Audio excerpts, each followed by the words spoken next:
Welcome back to episode 6 of the League365 podcast. I'm your host, Fergo. I'm joined every week by Jax. How are you, buddy? Good. How you going? Good, mate. Good, considering. Look, we just wanted to touch on the incidents of Sunday. We just want to send our condolences to anyone that's been affected, family, friends. It was an awful day, but we just wanted to send some happy thoughts out there, guys. Yeah, it was terrible what happened on Sunday. Yeah. Hopefully everyone in Sydney stays safe and looks after each other. Yeah, beautiful. As always, the show's brought to you by our good friends at BearBet. If you want to have a little dabble on the races, the sport or anything, they're the guys. I'll look after you. Make sure you tell them down there that the guys from League365 sent you down. Remember, gamble responsibly. But yeah, definitely dabble in, have a look, and if you want to have a little dibble, have a bit of fun, join the boys at BearBet.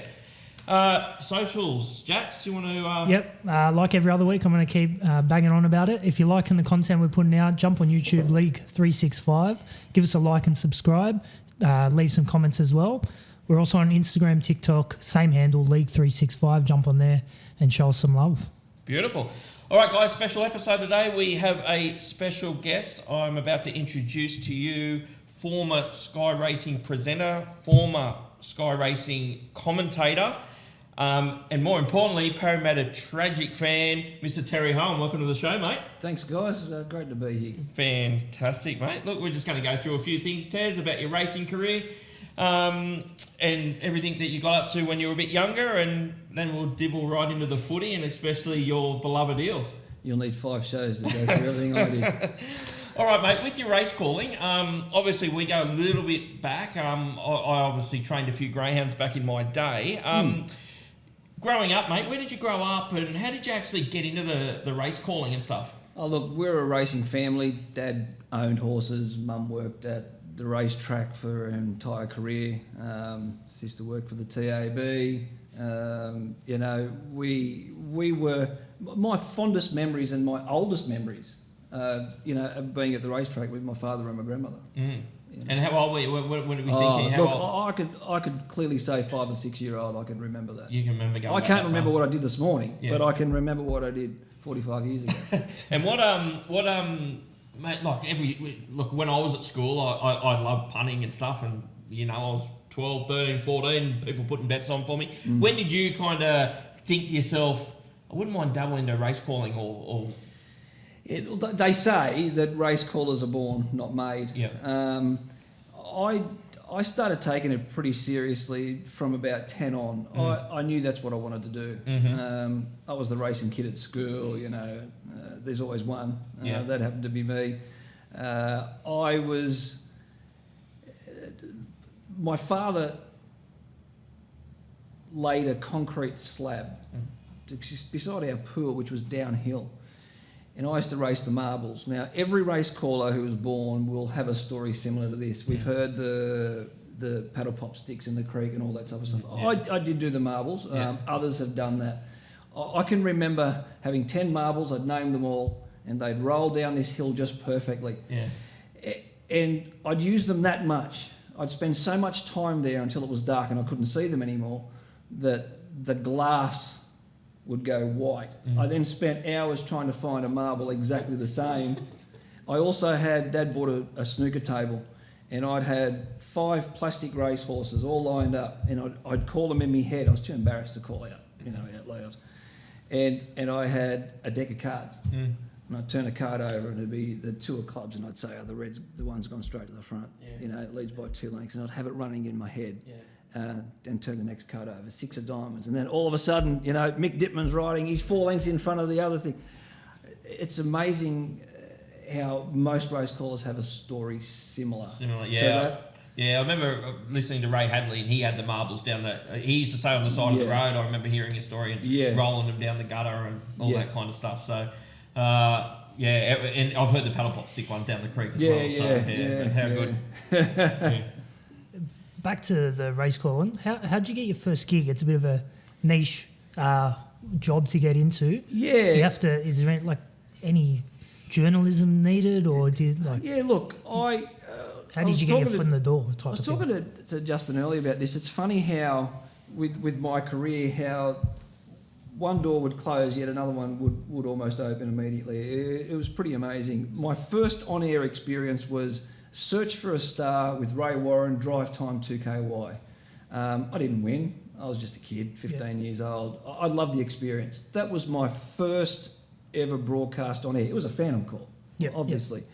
Not long after that, they had a face-to-face Search for a Star, but it was more directed at calling. This was at Gosford. Yeah. It was the first time I'd met Rod Fuller, who is a long-time friend of mine, the legend Queenslander Paul Dolan, and the late John McDermott. The fellow who beat me, a bloke named Richard Bell, who's still calling now in WA. But Rod kind of took me under his wing after that. I was only young. I'd say I was probably 16, probably just gone 16. I knew there was something there, but I didn't know how good I was. As much as I wanted to do it, like you say, it's not an easy thing just to step into. I joined the Max Rowley Media Academy, like a lot of people you hear on radio now went through that academy. I met a great mate of mine, Grant Boyden, who was a couple of years older than me. He was producing Max Rowley's program on 2KY Midnight Till Dawn, so I became the producer with Grant. We've effectively worked alongside each other for all of our careers. Grant's still going strong. I'm not. So once you have a little bit of confidence, through the academy, it is a really good. It's a really good thing, and you've got to start somewhere. Rod then said to me, "Why don't you come in and start panel operating? No voice, just they would voice as a coordinator at 2KY." So this was all. This was not a paid gig. Yeah. Okay. So I'd panel. So 1,000 buttons. I'd panel operate. Rod would do the voice. If Rod had a night off, Darren Flindell was doing nights, I'd do a similar thing with Darren. And then one night, I was sitting what we called shotgun in the other chair, and Rod said, "I just got to duck out for a second. Just play the ads." Back in those days, there were carts. Now it's all computerised, digitalised. There was carts. He said, "You know exactly what you're doing. Just play these ads. I'll be back shortly." He got up. I swapped chairs, got into the main chair. I'm playing ads, listening to the live program in what I'm playing in one ear and all of the race callers in the other. So this does kill brain cells when you're trying to listen to 6 or 7 people talking to you at once. And I'm looking over my shoulder, and it was a Friday night. And Kevin Thompson was calling Harold Park, moving up Harold Park. I'm looking over my shoulder. Where's Rod? The lift doors open up. He's getting in the lift. I look out a large window, all soundproof. He's getting in the lift. Getting close Harold Park. Kevin Thompson's waiting for us to throw to him, so I just turned the mic on and said, "Let's take you to Kev, Harold Park Race 5. Look, my anxiety was just flowing out of me because there was no Rod. You got a picture too. KY overnight, you're alone. So they have 1 or 2 announcers. They have in the control room, so they have a control room operator who do all the plugs. That's it. Yeah. That's it. Yeah. Rod never come back. So was it a test? Yes. It was a test. He never come back. So he didn't. Yeah. It felt like an hour. It was probably 20 minutes. Yeah. So I just kept going through to the next race, wherever that was. It went on, and then I could see out the corner of my eye the lift doors open. Rod gets out, got a big smile on his face. He come charging in the door, pushed it open, and he said, "I knew you could do it." Yeah. And it was the only way to test, I guess, but put me under enormous pressure. Yeah. But hey, it's the only way to learn. He obviously got the job done. It's the only way to learn, yeah. Shortly after that, Rod had said there's a new radio network opening up in Queensland. I didn't know a lot about it. And I got a phone call one day at home. No mobile phones, of course. It was a landline. And I picked up the phone. I said, hello. Is that Terry? Yes, speaking. Yeah, I didn't know the voice. Mike Willisey. Michael Willisey. It just didn't hit me. It just didn't. I said, oh, hang on, a current affair, Mike Willisey. Yeah. He said, look, I've heard good things about you. I didn't know anyone ever knew who I was. And he was opening a chain of radio stations all the way up the Queensland coast. So I think it was Rocky, Mackay, Townsville, Cairns. And they had a radio station a little like the old 2WS in Sydney. They had, for the oldies obviously, they had the Today FM type station as well, which they called Hot FM. And they had a sports station. The Townsville one was specifically a double R, they called it double R Racing Radio. And he said, look, have a think about it. This is the person you need to contact, a fellow called Peter McIntosh. And just a stupid teenager, I said, I'll have to ask mum and dad. I'll have to ask mum and dad. That's all I could think of saying. You know, I think I was just overwhelmed. And I called this Peter McIntosh up, who was the general manager at the station, and he said, you know, would you be interested? And I said, yeah, I would be. I said, when would I start if I was to get the job? He said, well, the job's yours. I needed you yesterday. The launch was within a week. Within a couple of days, I was in the car, you know, the Nissan Skyline, and I was on my way to Townsville. First time I'd ever been out of home, and it really was an eye-opening, and it really did launch the career, you know. So you were just calling the dogs up there for... I was on the radio, so I did sports reports for the 3 stations. I broadcast Air Dogs, which now no longer exist. I was a part-timer for the Townsville Dogs. Did a lot of the live stuff. I was on air 6 days a week, run my own programs. I was on air 5-6 hours a day. It was pretty full on, but I was young. You know, I just wanted to learn. You know, I was a bit lippy. You know, you know, I didn't like being told no. I was, you know, I guess I had a bit of an ego, but you kind of have to have an ego to, you know, to better your career. Otherwise, you just get left behind in a cutthroat industry like that, you know. What do you reckon set you apart from I'm sure there's heaps of people that go through on an internship type thing, unpaid, and like work experience just to get that experience. What do you reckon set you apart from all the other men, or you know, having a crack to get that first opportunity? Maybe because I was a bit cocky. I can remember arriving at Townsville. And it was leading into winter, and I got out of the car and went, oh, this place is so hot. Like, we're leading into winter. And it was... the other announcer was a fellow called Gary B. Ford, who had a fantastic voice. He'd worked in the media for all his life. He just had a great voice. And here I am, a little squeaky, you know, 18-year-old kid. And I got out of the car, and the first thing he said was, there's a gymkhana on at the dog track, let's go. And I'm thinking, it just took me 3 days to drive here, and this is the first thing we're doing. Anyway, I got there, and you wouldn't believe it, people knew who we were.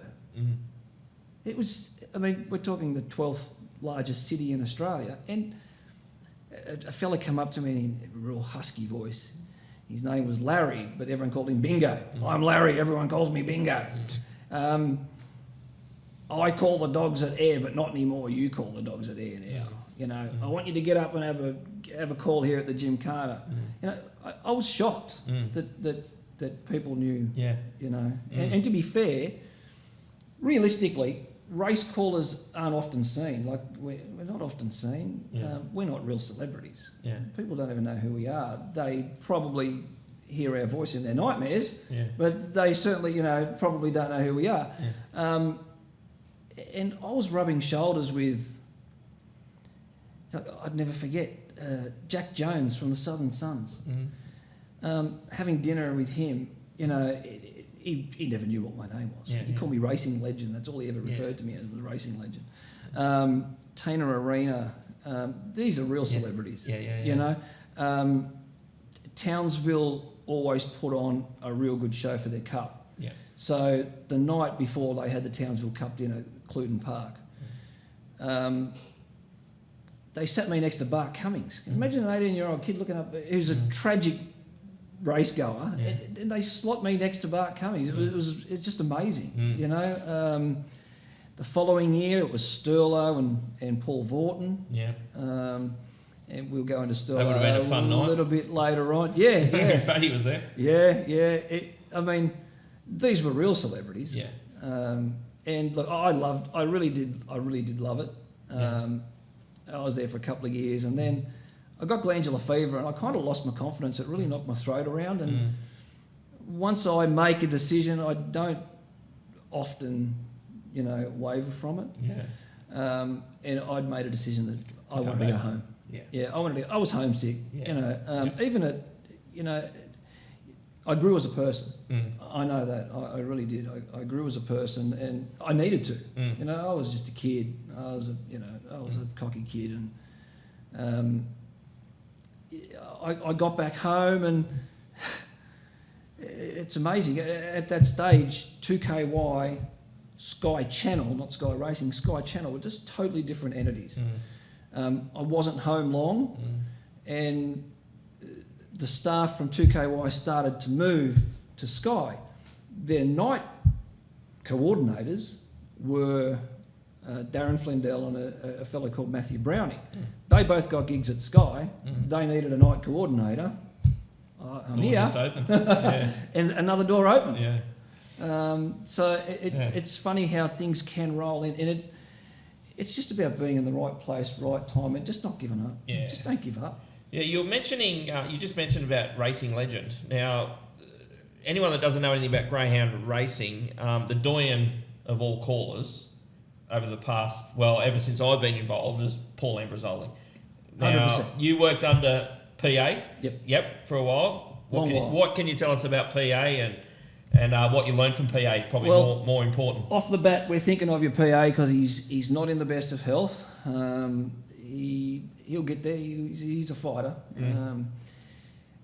Look, there's no one like him. He's the GOAT. He's the greatest. As a kid, I absolutely idolised Paul Ambrosoli, Ian Craig, and to then work beside them, it was just surreal. It really was. It's just surreal. Paul had the golden voice. Yeah. And, I'll never forget the day we were in the studio. Terence, he says, he always called me Terence, he still does. Terence, they're talking about you. He said, that's a good thing, that's a very good thing. They only talk about people with talent. And when, as a young person coming through, accepting the knockers is really hard. And it was probably more difficult for myself. Underneath this facade is a stress head who's full of anxiety. That's just who I am. I can't, I've tried over the years to be better, and I probably slowly am getting better. But the anxiety used to get to me if someone was negative. That negativity, it gets to you. I guess it's the same as a footballer. You can have all your supporters and have 100 blokes who say, I shouldn't say blokes, I should say supporters, who say, gee, what a future this kid's got. But that's not the one you hear. Yeah. It's the one you hear is the bloke that says, he's no good. Yeah. Or did you see him last week? Yeah. And it took me a long time to get past that. Yeah. I think I'd have struggled even more so now because of the internet. Remembering when I was calling, the internet was just coming out. There's no such thing as a smartphone. They were just the older phones. I think I'd have struggled even more.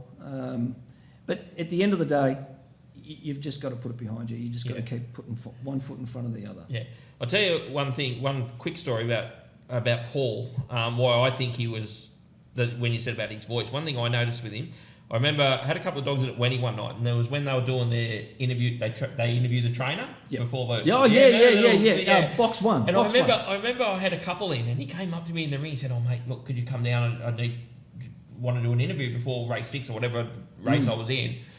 And I remember when I went down, like I was shitting myself because like I really hadn't anything to do with him. I think, oh fuck, I'm about to get interviewed by Paul Ambrosoli. Yeah. But he interviewed me like he was calling a race. Yeah. But his voice it's just like he's calling. You know, there's no difference between. And it's like, we're here with Justin Ferg. You know what I mean? Like it was just like it was. He had the golden voice. He just And had that. I mean, I don't know whether you know, but Paul was the voice of thoroughbred racing at one stage as well. I mean, he called on course at Hawkesbury, and he was one of the greatest thoroughbred broadcasters, you know, that there was. But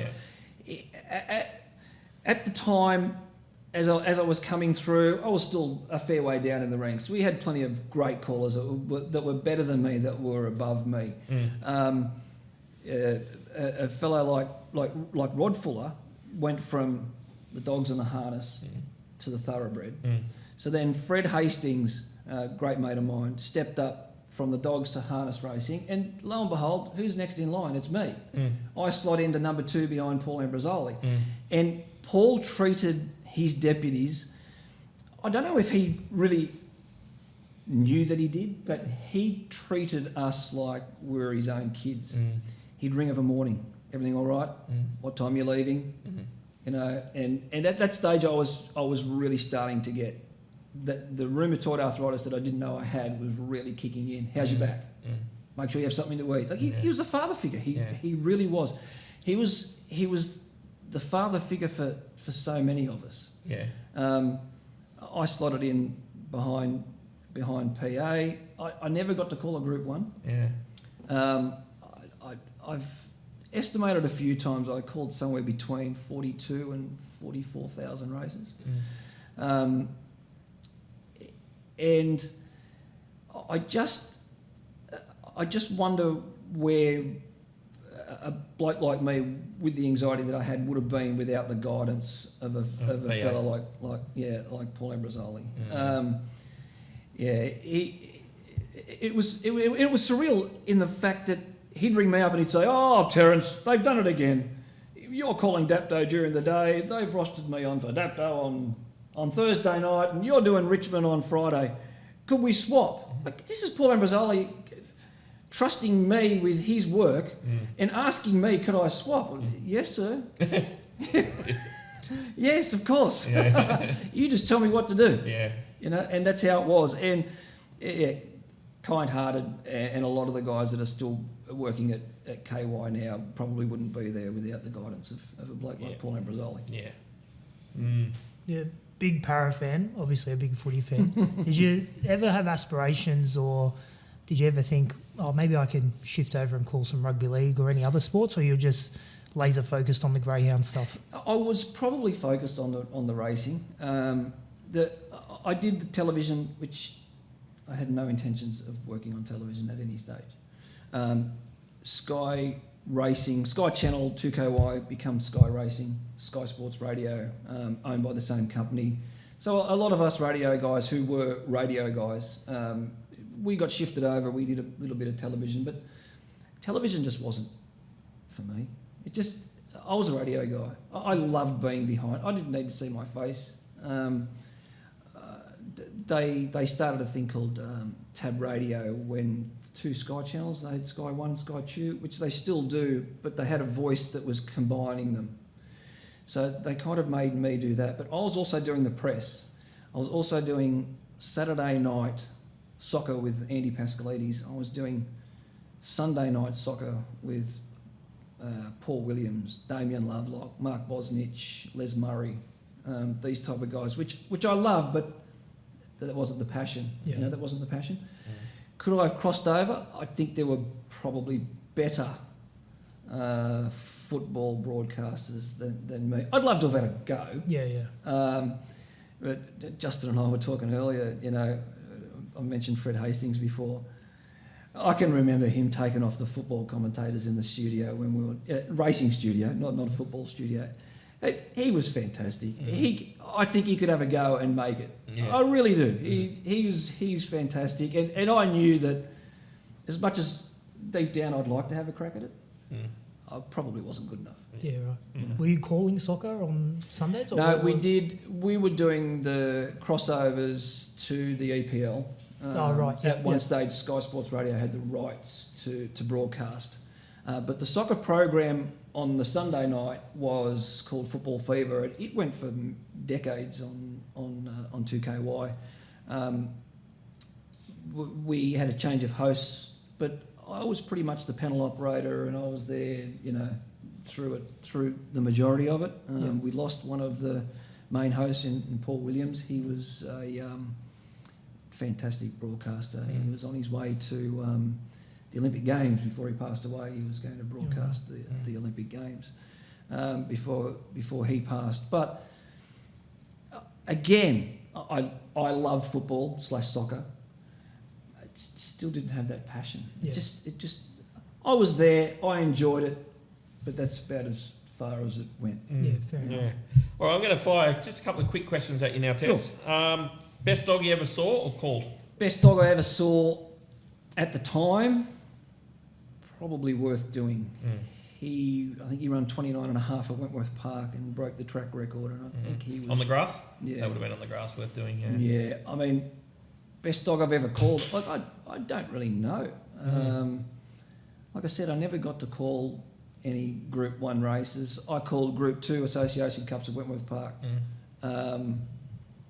Plenty of Group 2s and 3s, Richmond Derbies, Oaks, Cannonballs, Bulli, Gold Plates, Cups, Nowra Classics Cups, Dapto Silver Chiefs. I called all of them, but I don't think I could just put my finger on one dog and say, this was the best dog I ever called. Because, rightly so, PA called the Group 1. Yeah. He called the best dog. Yeah. That was his role. Yep. What about favourite call? You got a favourite call? I'd say I've got a couple of favourite calls, a couple of memorable calls. I wouldn't say that they were the favourite. I don't really know that I don't think I could single out one favourite call, but I never forget. I was only a kid, and legendary trainer had been training for 6 decades. Sid Swain came up and put his hand on my shoulder at the track one day, and he said, "Finally, we have the next Burt Bryant." Now, that didn't really mean anything to me. Burt Bryant, flamboyant, one-liners, character, great race caller, great broadcaster. I took it as a compliment, but I didn't really associate myself with that. A lot of the time when you're broadcasting, you don't even realise what you're saying. It just comes out. The classic one was Greg Miles, when Mackay Diva won her 3rd Melbourne Cup, and he come out with a champion becomes a legend. That will go down as one of the greatest. He had no plan on saying that. He didn't have it in the back of his mind. If she wins, I'm going to say that. It just doesn't. Even though you might think the footballers, the football commentators, the race broadcasters have all of these things planned, it doesn't always work like that. I'll never forget one day, Gavin Carmody was in the Sky studio and I was broadcasting a race, and he crossed over to me, and the favourite was a hot favourite. His name was Warragamba. And he got beat. And the last thing I said over the line was, near the last, Justin, Jax, and if you back Warragamba, damn. It just come out. Now, I then went on to do the breeding, the time, the margins, threw back to the studio. Gavin couldn't talk. He still couldn't talk. These things just come out. They're not always planned. And a classic was final race. I remember it being the final race, and it was a close finish. And in the call, I said, this is a perfect dead heat. And it was. It turned out that it was a dead heat. I said, this is a perfect dead heat. Packed my gear up, left. On my way to the car, and the cameraman yelled out, "Oh, I never know what you're going to come up with. Oh, you're a classic. You cracked me up." What did I do? What did I say? He said, "You don't know what you said." I said, "No." So I went into the video room and he played it back to me. And I said, they hit the line. I said, "Perfect dead heat. Such and such, and Black Thong hit it locked together. Hold your briefs." Now, I didn't know I said it. Had he have not pulled me up, I'd never have known I said it. You said it. Never have known I said it. Talking about race calls, one famous one, you said about the Mackay Diva one. The other one is Kingston Town Can't Win. And this why I bring this up is that you're great mates with Mal Johnson. Yep. Tell me about your friendship with Mal. Look, we were friends and colleagues at KY and at Sky. We didn't spend any time together, but he, through a mutual friend, he's a good friend with a mutual friend. So it's probably been the last 7 or 8 years, maybe even 9 years. We've been really good mates. Great character. Great character, great jockey. You want to laugh, spend an evening with Miracle. Yeah. You know, just spend an evening. Hear every time anyone I speak to that knows him just says the same thing. Yeah. He emceed the wedding, my wedding, and just gave it to me. Yeah, I was going to say he would have taken the piss out of you. Just gave it to me, rightly so. Anyway, I probably deserved it. And he knows me well. He knows that part of me, that egotistical probably part of me too, and he kind of plays on that too. Some of the things he comes up with, they're just fantastic. It's a privilege to call him my mate. Yeah. You know, like a lot of the people that I worked with, a lot of people that I interviewed. We were talking before your program started today. I had the privilege of interviewing Ray Hadley. Now, Ray really didn't go outside of his network, but for those who don't know, obviously Ray's an outstanding, one of the great football broadcasts, and of course his morning program, his knowledge is unbelievable. But because he was involved in greyhound racing as well, he owned a few very, very good dogs. So I thought I'd have a go and give him a call, and they gave me his mobile number, and I was able to do an interview with him, which was fantastic, and stories that these guys have got. Just unbelievable. He started his career at Appen, calling the dogs, just effectively very similar to my path. He went a little bit further than me. We talk about great broadcast or memories of broadcasting. I remember the interviews. Like you guys, I love having a second voice.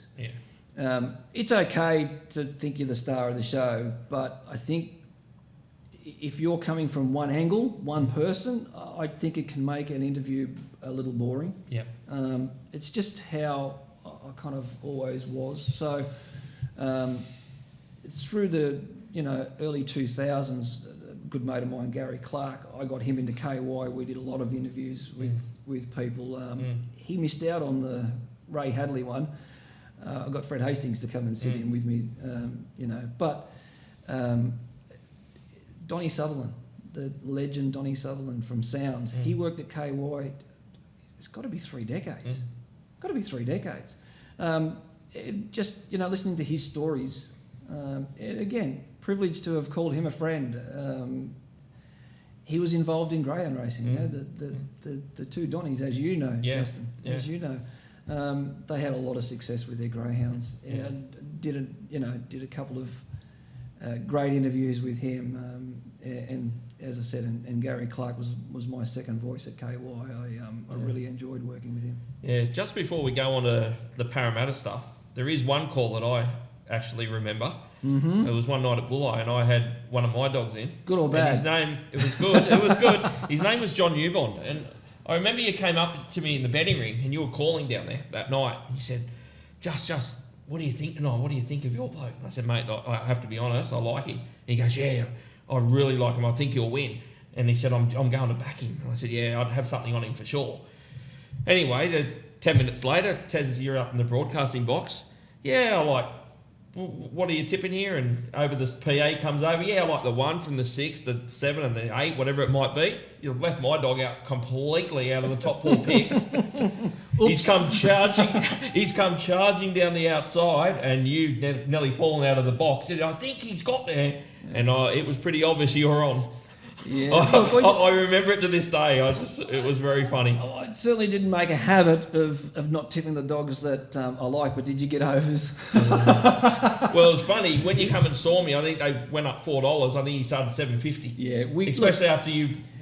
Tipsters can influence, But at the end of the day, it's just an opinion. Yeah. It's like anyone else. You can play a race in your head as a trainer, and only you know yourself. Yeah. You can play the race in your head a dozen times, and it just doesn't pan out Yeah, like that. yeah, exactly. It just doesn't. Yeah. And greyhound racing it's all about times. It's all about luck. Yeah, that's right. Yeah. It's great to get an insight on the race calling and different industry to what we normally touch on here. Yeah. We are going to jump over to the blue and gold of that jersey you're wearing now, Terry. Did you grow up in the area as a young bloke? How'd you pick Parramatta as a side to follow? The family followed Para. Everyone followed Para. It was. Don't forget, as a kid, Para were good. Is that an 80s? My dad, yeah. My father always reminded me that he was a Parramatta supporter through the 50s when they were no good. Yeah. But they were, they were good. I think it was inevitable that I was always going to follow the Eels. School teacher of mine played lower grades for Parramatta. His name was Phil Sinclair. I don't think he liked me much. But his best mate was Sterlo. Yeah, right. So we had some interaction with Sterlo at the peak of his career because I was in primary school.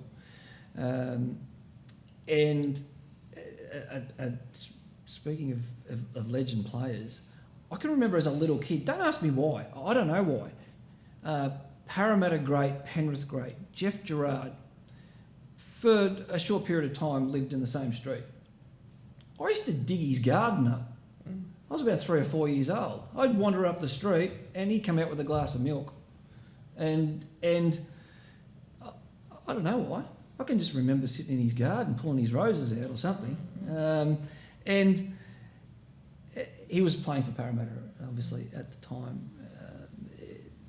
My best mate, Andrew Bayliss, mad Parramatta supporter. So we lived probably 15, 20 minutes from Para Stadium. So we spent, a lot of time. In those glory days, the 80s, when they were powerhouse. How old were you then? So I'd have been 10, 11, somewhere around there. We used to block the street off. Our street only had one entry and one exit. It was quite a big street, quite a large street, but you can only get in one way. Yeah. And we put streamers across the street, and if you didn't say go Para, we wouldn't let you in. Yeah, right.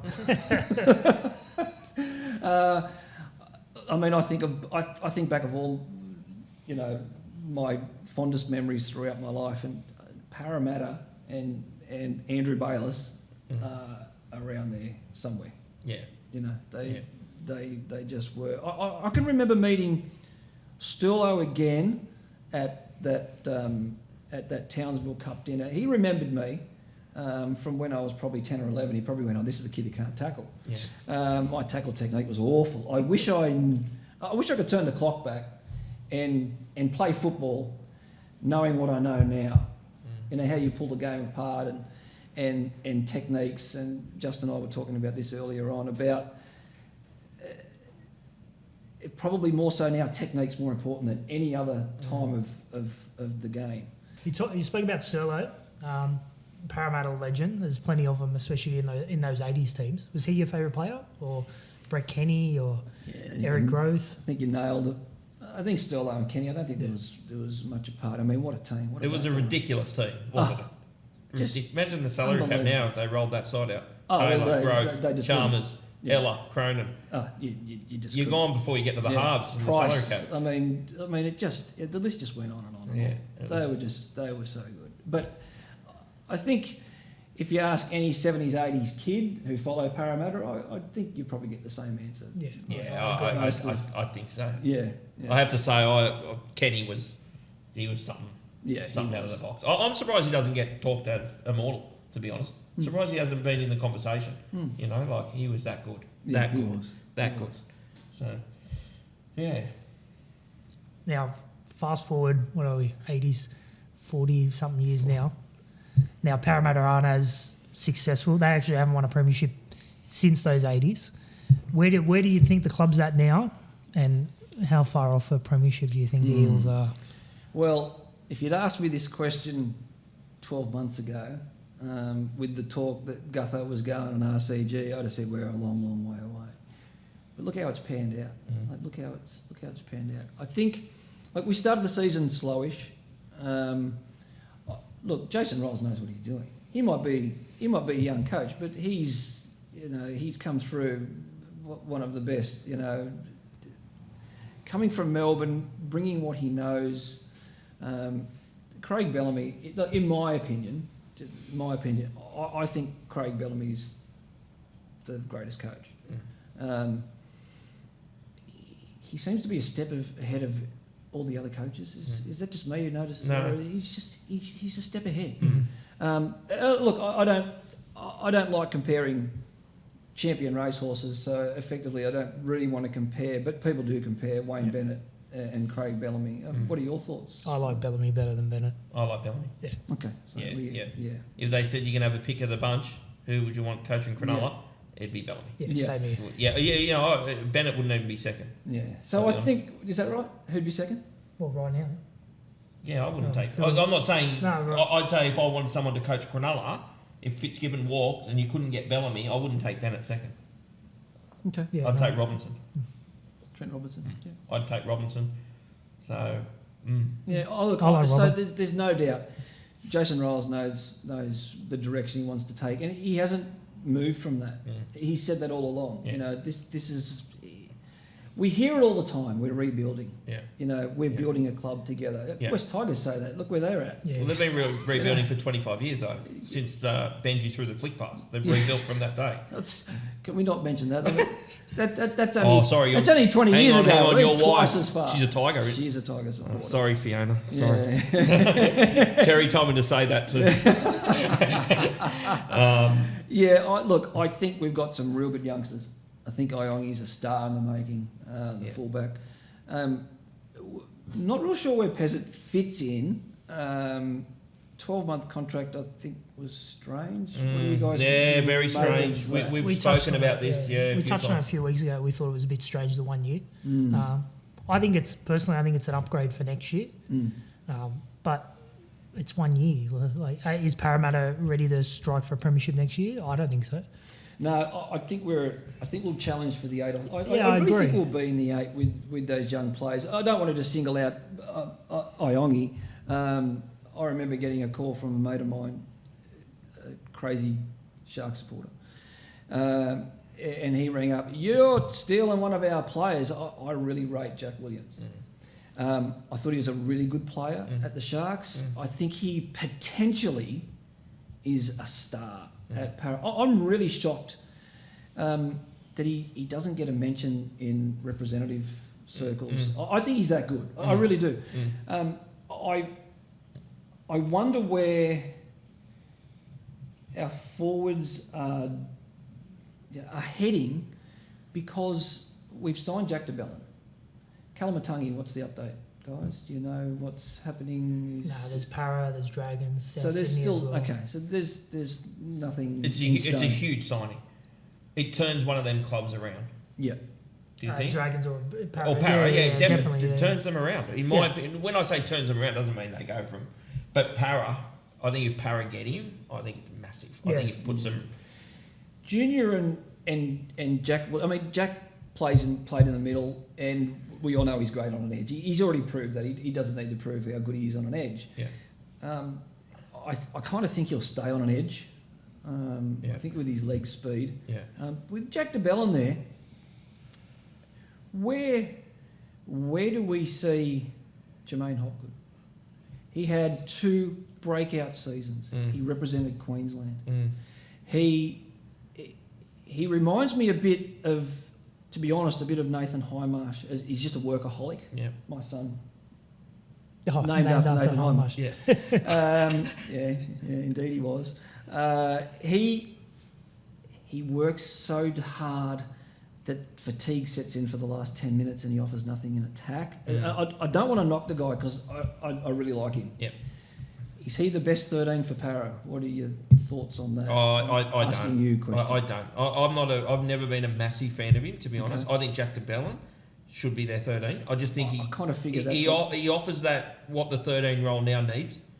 He gets to the line and he can ball play out the back. Where Jamal Hopgood, I find he's more of an offloader in in the tackle itself. I find he'll get in there Yeah. and he can Yeah, pop that late offload. Sometimes it dribbles out the back, but I find DeBellin straightens him a bit and he can throw that longer pass, and that's where I think they're at, the Eels. I'd have DeBellin at lock and I'd have Jack Williams on the edge. With Jamal, I think bench that's the only spot I can see. So he would come on. He would just come on in the Probably just 30th minute. I just think he'd just replace DeBellin. And just come on and play his role. Yeah, I disagree. I don't think DeBellin goes there for that role. That's what Dylan Walker's there for. Oh yeah, okay. You know, Dylan Walker Forgot comes about on. Dylan Walker. He goes deep into the line. He's got late hands. He plays out the back. Yeah. I think. Who's your So other? does prop? he start? Does he start? Does he start? Someone's got to mix. Who's your other prop apart from Junior Bilo? Well, last year Jack Williams was playing in the front row, but he's not a prop. He's a manufactured prop. I think there's an option to even push DeBellin up into the prop with front row. Junior Barlow, play Hopgood at 13 and rotate Dylan Walker like they did this year, because I thought, especially with Moses out, Dylan Walker, the mid-season signing to get Dylan Walker from New Zealand, he was outstanding for Parramatta. Fantastic. That was a huge signing. Well, you wouldn't have picked it at the time. No. And he's got the ball playing ability in the middle, better than, in my opinion, than DeBellin, comfortably better than DeBellin and better than Jermaine Hopgood. Jermaine Hopgood just was right. His go is offload and second phase play. But yeah, I think DeBellin probably best fits playing up front in the prop, unless I've missed someone that's there. So does Unless Dylan they Walker sign start? Keon. Does Dylan Walker start?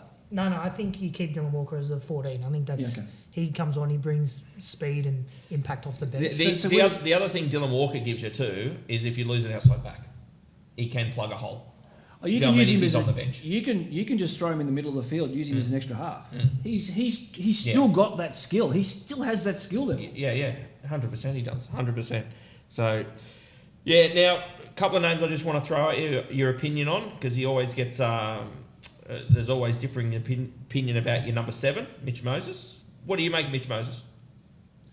I don't want to be biased. I still think he's the best 7 in the game. Look, I know Nathan seals the match for Penrith more often than not. He's won 4 grand finals. It's really, really hard to say that he's not the best number 7. But I shouldn't compare club football to representative football. But everyone's had the debate about Nathan Cleary in the Blues jersey. They seem to win when Mitchell Moses is there. Will you agree? I agree. But as I said, there's a cigarette butt between them. I think just at the moment, I just think Mitch's all-round game is... I'm not... Nathan is a gun, and no doubt about it. I just like Mitch Moses. I just think... It's funny how we're having this conversation about Mitch Moses and Nathan Cleary, but we're forgetting two of the best halves in the comp. I mean, there's really a top 4, I think. I mean, Jerome Hughes, he's just a superstar. There's nothing he can't do. And I really think Tom Dearden is hugely underrated. He gets a mention when he lobs for Queensland. They say, he won the game for them. And throughout the season, is it because Townsville's so far away? I think they do get forgotten up there. They do. Some sides do. Yeah, he's been outstanding, hasn't he, Tom Dearden? Yeah, he's been great. His best attribute for mine is what he puts in. Mate, he comes off the field, he looks like he's played 3 NRL games. He does. He's just... Mate, 100%. Yeah. He's bullet a gate. Yeah. He's skillful. He's fast. What about the tackle last year when he ran down the winger? He ran down Cobbo. Was it Cobbo? Yeah, it was. Selwyn Cobbo. That was, as good as you'll see. I mean, it's good to see a half backing up, and they do that now. In the way the game is now, quite often, if you watch, the half is the final line of defence. Yeah. But he does it better than anyone. Yep. He does. He just does it better than anyone. All right, finishing up, Tez. I'm going to put this to you. Where do they finish next year? Last question of the day. I'd like to think top 8. Yep. It'd be a success if they flopped into the bottom of the 8. It'd be a success. I think so. Yeah. It's still a work in progress, though. I mean, I think you'd be going off too early to say that Parramatta in 2026 are a top 4 chance. I think the 8 would be a pass. Yeah. Look, again, with a young squad, with these young players coming through, they just need experience. They really just need experience. And the more they get, the better they'll be. Yeah. A couple of more seasons under their belt, if we can keep this squad together, I don't know how, because Pezzet's going to drop off in 12 months. But if we can keep the majority of this squad together, how many more years has Junior got, do you think? Probably a couple, 1 or 2. What is he, 32, 33, Junior? He had a good year last year. He was very good last year. Well, I thought he started slow, to be honest. Yeah, but he got really going. come good late. Yeah. I mean, as a Parramatta supporter, you won't find a Parramatta supporter that doesn't absolutely love Junior Paulo. Yeah. There's a couple of Oatley supporters that like him too. Remember, he rocked up for the Union with their headgear on a few years ago. Do you remember that? Yeah, I remember. So he was he? I don't know. Was it off season? I can't remember. I don't know what it was. He's rocked up to Oatley Rugby Union down here, A grade or and something. they were short players. They've whacked the headgear on Junior Paulo, and he's gone and played. Was that in his contract? No. Not that contracts mean anything. No, it was in Of course it wasn't. And someone's noticed him. Yeah. So that's Junior Paulo playing. He's Yeah, trying put to this rock on. up and feel, you know. What they do? Touch a beer to him? Yeah, I don't know what they were doing, what they were thinking. Anyway, Tez, I want to thank you, mate, for coming on. There were some great stories there, mate, and the Eels stuff too. Look, I'm with you. I think they're a bottom 8 side too. So, but mate, I want to thank you for coming on all the way up from Goulburn, beautiful Goulburn. It's a beautiful town. We've got a little bit to go. You want to stick around for the rest of the show? Love to. Okay, fantastic. All right, guys, we're going to move on to some viewer questions. Now, the first one's from Mug Punner. He sent in, he wanted us to talk about the West Tigers. I'm going to pass this over to you, Jax, to start on the West Tigers, all the stuff that's broken in the last week or so with their debacle of a board and so on. What was his question? Just touch on West Tigers. What's going on there? I don't know what the question was. He actually just said, I just wrote Mug Punner down because Mug, he's a great man, Mug. You should get on and check him out. He's actually good if you get on Instagram and that. He just wanted to know what our thoughts were on the issues at the West Tigers at the moment. That was basically it. Yeah. So what I did, I reached out to a few Tigers fans out there on socials just to get their opinion because I saw that they went and had a protest on the weekend, I think out near Ashfield West Leagues. They're protesting the Holden Barnes Group, which obviously owns, I think, majority. They have majority ownership or board members at West Tigers, and they're the West Group. So what it sounds like what they're trying to do is they're not happy that Balmain's represented more than West's, and the fans, from what I can tell, they don't like the hidden agenda that the Holden Barnes Group has, that they're just worried about West, you know. They're not worried about West Tigers. They want to push their West's agenda. You know, there was dramas with the new jersey that came out. It was too orange. Well, last time I checked, Tigers are orange and black.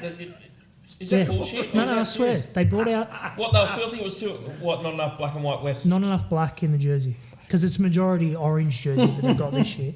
And the fans, I think, have just had enough that no one's focusing on West Tigers. Yeah. You hear all the time, Balmain, Wests. They're not. They don't exist anymore. There is no Balmain. There is no West anymore. Yeah. It's West Tigers. They're their own side. Yeah. And they just want to stop the BS that is behind the scenes and focus on the footy. All you hear about for years after years is dramas with the board, dramas with both sides. The fans just want that stuff done and just worry about performances on the field and West Tigers. Yeah. Obviously, they've signed Benji now to 20. He's extended, hasn't he? To 2030. Yeah.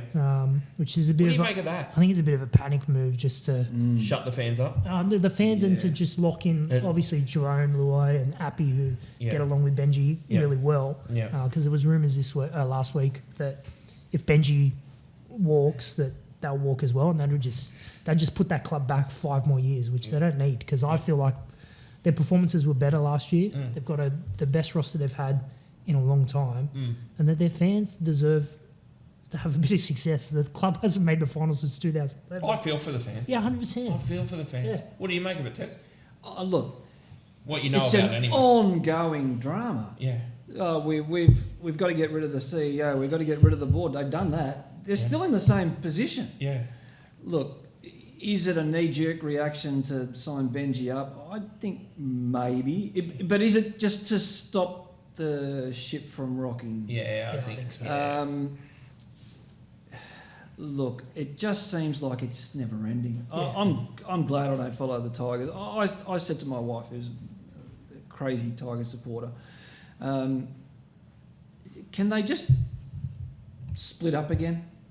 Have Balmain got any money? No, I don't think so. No. I mean, I don't want to particularly go into it, but if you can try and work out the highest stakeholder, don't they get the biggest say? Isn't that what business is about? If you got 51% of a business, you get the say. Yeah, but I think that's the problem. The West group, the West's part of the club have majority say. They're not happy with a few things, the Balmain and the Tigers representative. But there is no Wests anymore. There is no West Magpies in the NRL. There's no Balmain Tigers in the NRL. Yeah, it's West Tigers. Yeah. So there's no. I think the fans stop this bickering between the two, come together, and put efforts in the building West Tigers to be successful. Well, that's what will stop the drama is success. Yeah. Benji needs to get them to the 8 in the next 2 years. I'm not saying that's the be all end all, but do you think that there's supporters just jumping off saying I've had enough? And it's hard to do. Not true supporters. Yeah, not true true supporters. Yeah. But fringe supporters are people who say live in Campbelltown, live in Balmain. 100%. And they just say, well, we're just not going 100% anymore. there would be people, young supporters, jumping off. 100%, in my opinion. I mean, I've got mates. Well, it's one mate especially. He jumped off South to be a Rooster supporter when South went through that garbage. But they do it. Don't you worry. Just takes them to go to one other game. They win. They go to Penrith Park and Yeah, but they're not they real watch supporters. Penrith win, and it's like, oh yeah, They're not true supporters, but that's what I was saying. yeah. They don't count. But the true supporters, absolutely no way. If you're a true supporter, you've got one club. There's no second club. There is no nothing. Yes. That is your club. You run last every year. You do not jump off. But I'm telling you now, there'll be young ones Oh yeah. that sure. have been there in West Tigers jumpers, pretending they're supporting them, and now they're not supporters. Yeah. I guarantee you that. We know- Absolutely guarantee you that. We know a Panther that was a Cowboy that's now a Panther again. So yeah, there is. Yeah. Where he's quite close to you, isn't he, too? Yeah, so... We've got any other questions? Yeah, we have. We've got one. This is a good one, too, because we have touched on this in other episodes, but it's from Daniel from Moorebank, and he's asking what our opinion of the halfback situation at Canberra is. So just touching on that, the two options by the look of it is Ethan Sanders, which is the former Parramatta half. I think he made one or two, I think he debuted once or twice for Para. And the other one, they just signed young Kobe Black from Brisbane, who starred in the Queensland under 20s, 19s, under 19s Origin last year. Yeah. So they're the two options. Male is Sanders has got the running. But how do we see this? Look, I've got a massive issue with this because I felt, before I pass to you guys, I felt Jamal Fogarty. Look, Jamal's no superstar of a 7, but he's a really solid halfback. Does all the little, bit like Pezzett, just kicks well. His defence is iffy, but he kicks well. He steers his side around really well. And with their other spine members, you got Starling, who's a runner, Ethan Strange, who's a runner, and KO Weeks is a runner. And I felt that having that steady number 7 to steer the side around suited them three massively. Now, walking in a youngster, a 19-year-old from Brisbane, Kobe Buck, I just can't see that the answer.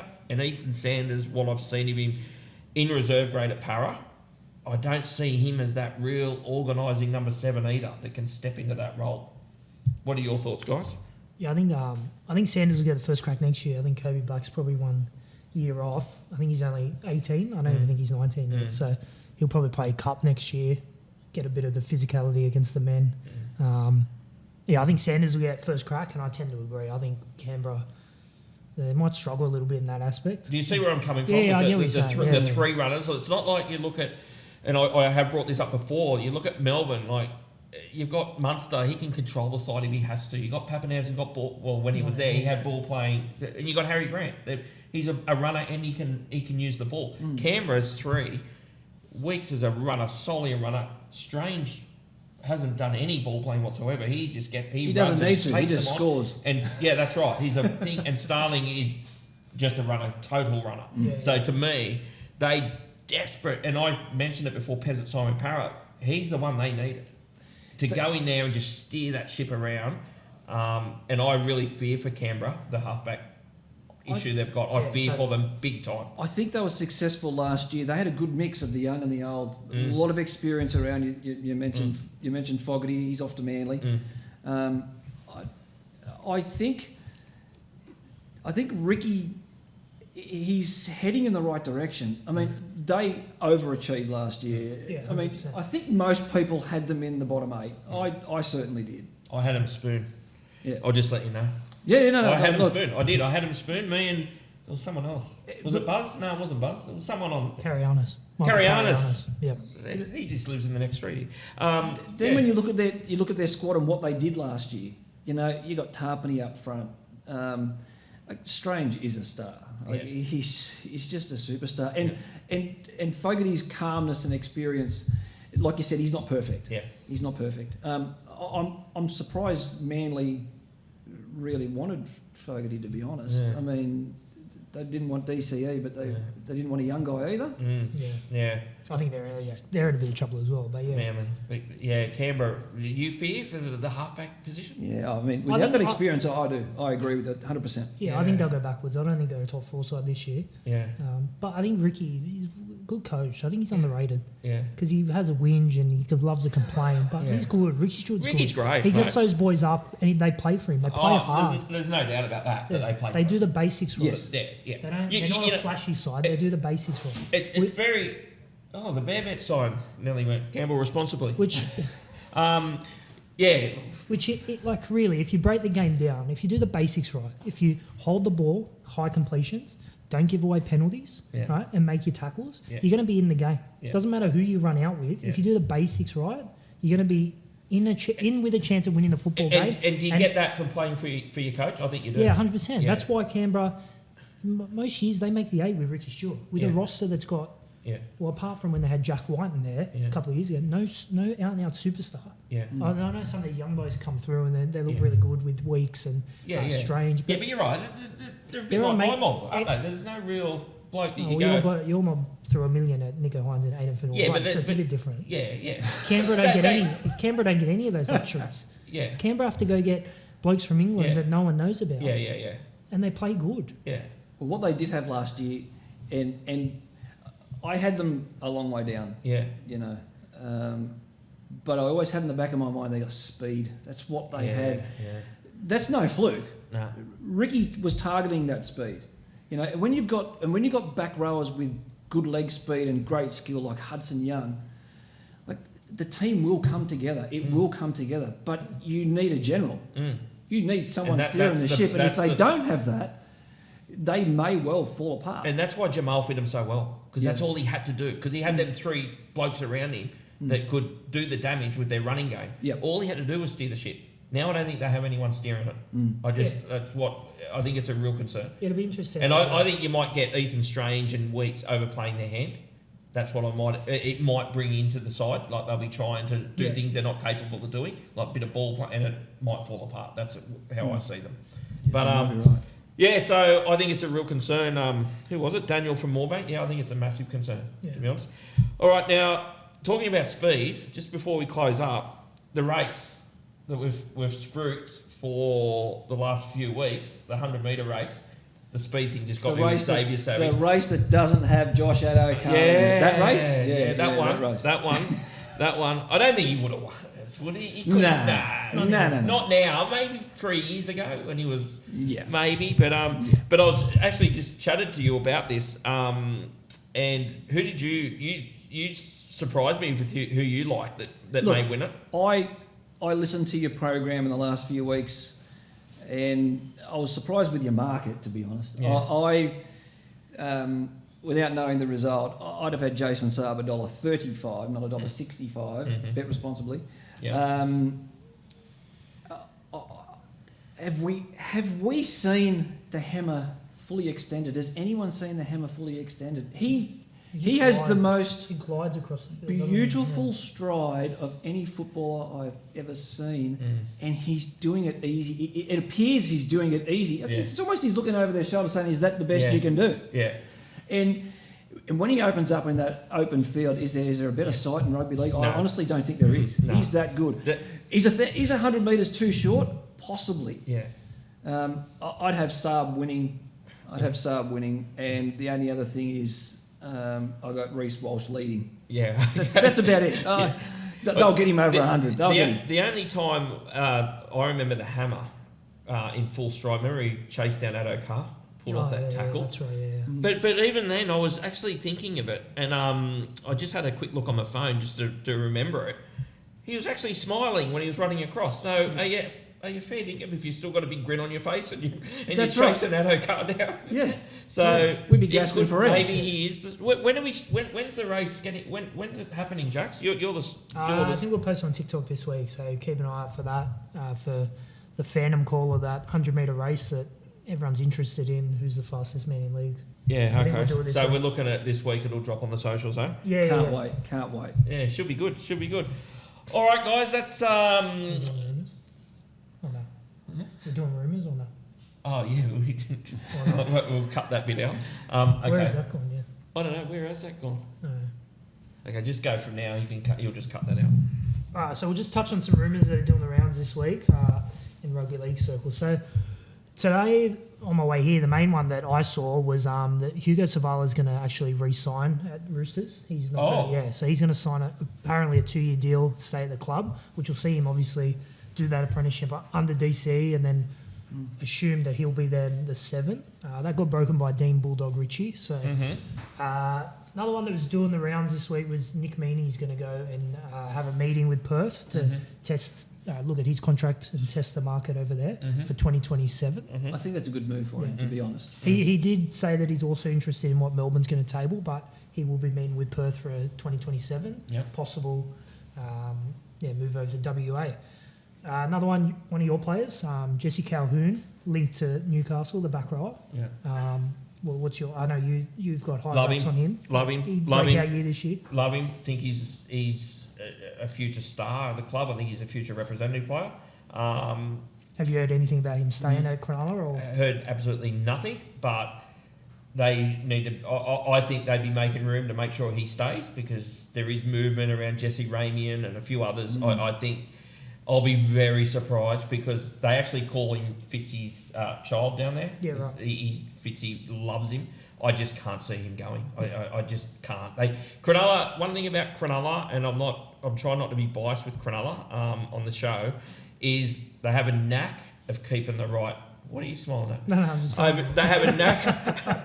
They have a knack of keeping the right player. Yeah. They just do. I know they lost Jack, but really they just got put into a corner with Jack. It was basically going to be him or Britain.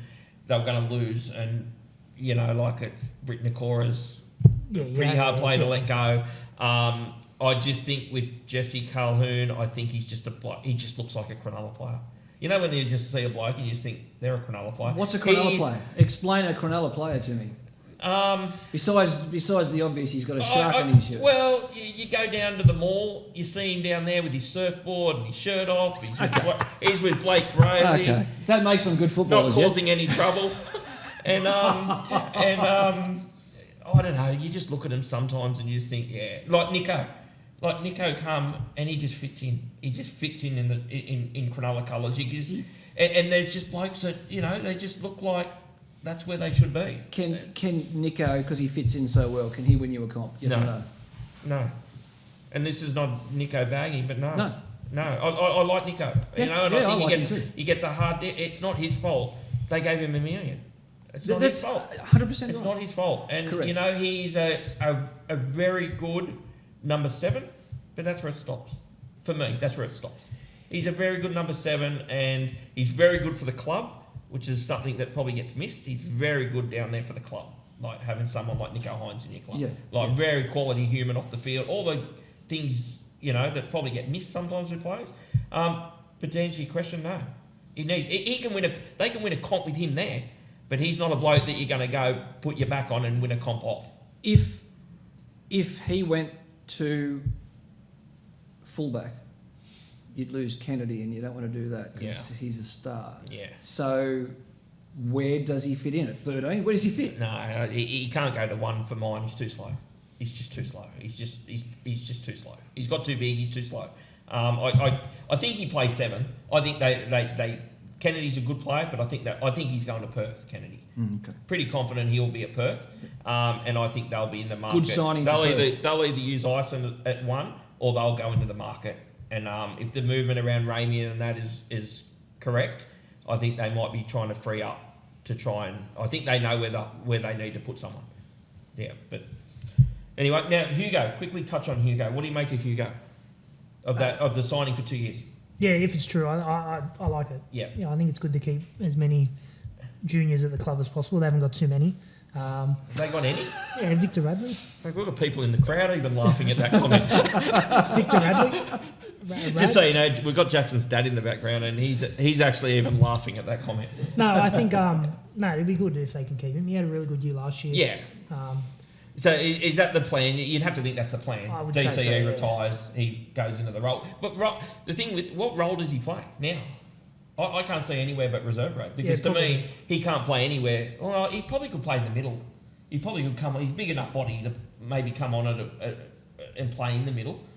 But I can't see. He's just there for if there's an injury in the halves because they've got too many blokes that'll play that on the bench and that. Well, Connor Watson's got that 14 role now. Well, that's what I mean. So you can't have Connor Watson and Hugo Savala on the bench. Unfortunately, there's no room for him. Yeah. He's got to sit and wait. Geez, it's tough when you've played basically the whole year of first grade and then you go for the next 2 years, mate. You're playing reserve grade. Yep. The pay packet will probably be a bit bigger than what it The is. The other thing is he's not sitting. But it can still ruin your career. When you drop back, you're out. You're not in the eye of every weekend. It can really. And he's not sitting behind Adam Reynolds either in the way of Reno will be out 2 of every 4 weeks, so he'll be getting plenty of first grade.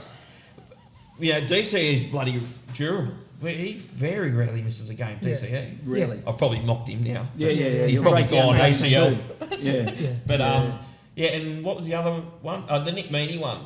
I like the Nick Meaney one. I like Nick Meaney. I think he's underrated, Nick Meaney. I really do. Really. He was on at Canterbury. What happened to his goal kicking? He's gone better at Melbourne. Yeah, what happened to his goal kicking in the last 12 months? It's fallen apart, the goal kicking, hasn't it? Yeah. The interesting with Nick Meaney, I think Kennedy's going there to play fullback. But I think it's a good if he's not going there, if he doesn't end up there, is Nick Meaney being bought to play fullback there? Well, look, he stood in for Paps for over the last couple of years, and he's done a solid job. He's done a solid job. In fact, when they were winning games, he was one of their best. Yeah. At the back. Look, as a centre, I still see the errors that he makes. He's a good, solid footballer, but do you want him as your marquee one? No, probably not. Probably not. No. Probably not. And just 2 actual official signings that took place this week. Kane Bradley, the backup winger at Melbourne, he's gone to Brisbane, and Oren Keeley, the forward that you touched on the other week from Redcliffe, he's gone to Melbourne for 2027. Great move. He'll be there this year, but then he'll be down at Melbourne. So he'll be a gun in 2 years under Bellamy? Oren Keeley? Yeah. Yep. They just grow a leg. Just grow a leg. Yeah. So that's all the news and rumours around. Yeah, so where did you say Kane Bradley went? Brisbane. Okay, so because the other bloke went there too. Grant Anderson went there too. Yeah. Okay. All right, guys, that's it for the show. Want to thank Terry again for coming in, mate. Pleasure. We're going to try and get you back a few times during the season next year for some insights. Yeah, beautiful, mate. We've got the race dropping on socials. What other social information have we got, Jax? Just like at the start of the show, if you're liking the content that we're putting out, jump on YouTube, like and subscribe. It'd be much appreciated. Also, Instagram, TikTok, jump on there. Like our content, leave a comment, good or bad. We don't mind. Just, show us some love either way. Yeah, someone, just before I close the you show. You got called a flog. A flog or a peanut? Maybe both. I think someone called me a peanut. What was it for? Was it the Moses thing? It was the bloody Redcliffe top 4 one last week, and then hang on. And then it was Jeremiah Nene's not a strike player. Those were the 2 that you got hammered with. A what player? A shy player? No. Jeremiah Nene's not an X Factor player. He's not. You got hammered for that one. I think you got called a flog for that one. What do you make of Jeremiah? And then the Redcliffe top 4 one was that one. The Redcliffe, but he's a try scoring back rower who had. I've got to say he had not a great season in 2025. Thank you, Terry. To be fair. Yeah. But what about his 2 seasons prior to that? He's one of the did best say back that, rowers in though. the comp. But I did say that. Okay. I did say that. The Redcliffe top say four. that. I agree with you both. Yeah, no, That one was you can't- that line's copping. No, that's some. You know what? The thing you said, and the fans on TikTok are 100% right. You said, I don't see any holes in their rosters, and they without hesitation they gave it to your argument. There's holes all in their defense. They're one of the worst defensive sides last year, which neither of us. Yeah, okay, all right. But that's fair. I think they're right with Look, that one. okay, so this is. I know we're closing the show, but I'm not copping that. So the fans said this. I'm not copping that because you know what? Defense can be fixed. Wins premierships. As well. No, yeah, that's right. But defense can be fixed. Talent can't be fixed. If you don't have talent, right, you can't do anything with that talent. It's defensive structure can fix defense, right? If people can tackle, it can be improved. You're right. The defense was shit, right? But the talent is there. They don't have to find the talent. They've got the talent, right? So I'm calling the fans out. We'll save this receipt for next year. He's either going to be a genius or he's going to be a fool. We'll fast forward in 12 months' time. I will just clarify before we close up is that I didn't say they will make the top 4. I said I think they're a definite top 4 chance next year. We're also, You know what? I'm going to change it, right? They'll make they're going to make the top 4. We're going to put That's our... it. Yeah, and That's it, top stay 4. tuned, just probably in Dolphins January. top 4 side next year. January or February, we're going to put our top 8 ladder. Me and Joss, we're going to do it. Top 8, and a few predictions. So stay tuned for that episode. Make sure he puts Dolphins in top 4. Yeah, you can pen them in now. 4th, Fergo. 4th, Dolphins. Tigers 8th. Okay, so guys, just want to thank the guys from BearBet. Remember, guys, gamble responsibly, but if you like a double on the footy or any other sport, the darts is going at the moment. Make sure you talk to the boys at BearBet. Mention League365 sent you there. But gamble responsibly. And that's it for the show, guys. So thanks for watching. See you next week.